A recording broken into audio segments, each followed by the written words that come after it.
ನಾವು ಕನ್ನಡವನ್ನು ಪ್ರೀತಿಸುವಂಥದ್ದು ಅಂತಂದ್ರೆ ನನ್ನ ತಾಯಿಯನ್ನು ಪ್ರೀತಿಸಿದ ಹಾಗೆ, ಅದರಲ್ಲೇನು ಹೆಚ್ಚುಗಾರಿಕೆ ಇಲ್ಲ ಅಂತದಲ್ಲಿ. ಆದರೆ ಇವತ್ತು ನಮ್ಮ ನಾಲಿಗೆಯ ಮೇಲೆ ನಮಗೆ ಗೊತ್ತಿಲ್ಲದ ಹಾಗೆ ಅನೇಕ ಇಂಗ್ಲಿಷ್ ಪದಗಳು ಬಂದು ಕುಳಿತುಕೊಂಡಿದೆ.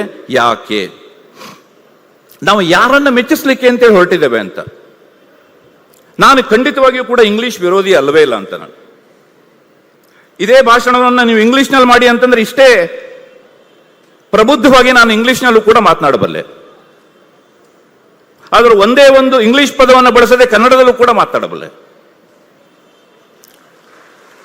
ಕನ್ನಡ ಅಷ್ಟು ಶ್ರೀಮಂತವಾದಂಥ ಒಂದು ಭಾಷೆ.